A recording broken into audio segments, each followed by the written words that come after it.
You got one morning in Florence? Well, here's a few hot tips to really make it count.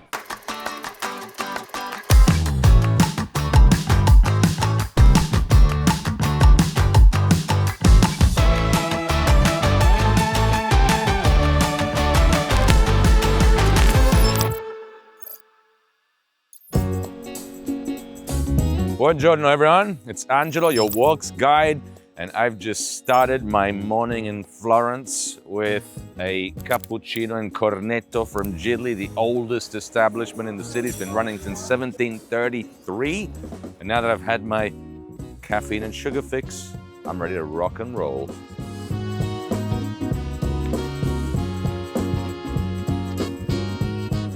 Here we are at Orsanmichele, one of the most unusual churches in town. It's an ex-grain market and storage depot that was converted into a church in the 1300s.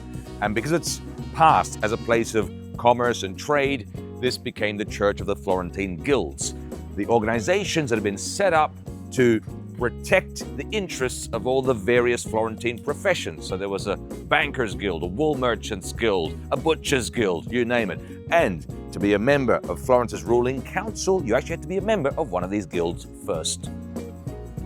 This is Donatello's St. George. Does he remind you of anything? Well, every guild had a patron saint, and the patron saint had to be connected to the industry. So St. George, being a knight, was the patron saint of the sword and armor manufacturers guild, and not only that, apparently this is one of the inspirations for Michelangelo's David.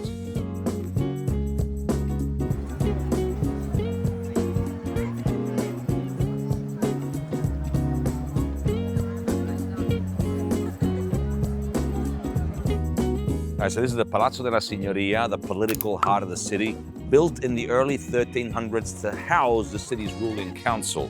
And when you were elected, you were forced to live inside that building and you weren't allowed out for your own safety, because you might get killed, threatened, pressured, bribed. Today, 7 centuries later, this is still the political heart of the city in that the mayor of Florence has their office there. The only difference is at the end of the day, they're allowed to go home without worrying about someone trying to kill them.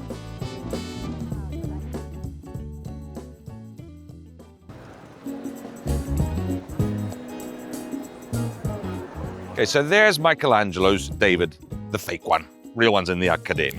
For the Florentines, David was a metaphor. See, in the context of Renaissance Italy, where it's all city-states that hate each other and at war with each other, the Florentines see themselves as the Davids against the Goliaths of Italy. We outwit and outsmart our bigger, tougher enemies like David outwitted and outsmarted Goliath. Now in the Piazza, there's plenty of other statues, but if you want to know more about them, you gotta hit the link and check out one of our tours.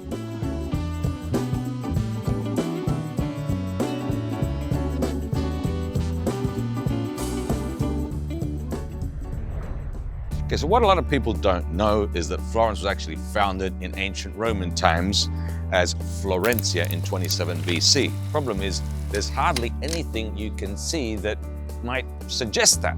But if you know where to look, for example, here in Piazza Peruzzi, see how there's this curvy, bendy thing going on? Well, this is all that's left of the Roman amphitheatre, the Florence franchise of the Colosseum, if you will, where all the gladiator fights and all that gory entertainment used to happen.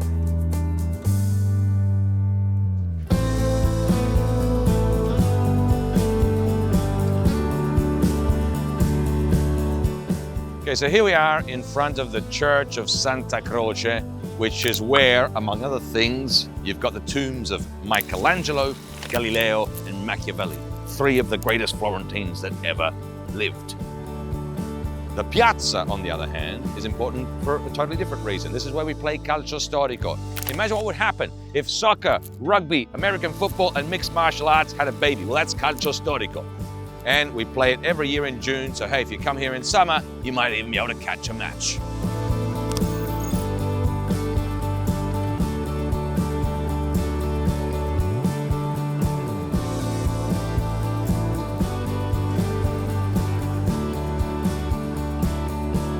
Okay, so that's a wrap on our action-packed morning in Florence. I don't know about you, but I've built up quite an appetite, so I'm going to hit the San Ambrogio market, which is about a 5-minute walk in that direction, and have a look for some goodies.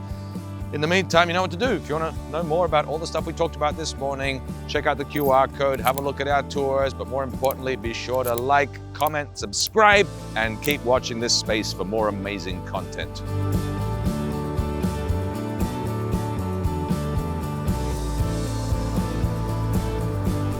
Because again, gotta wait for the caffeine to kick in. Traditional Italian way with a truck driving by, ruining the shot.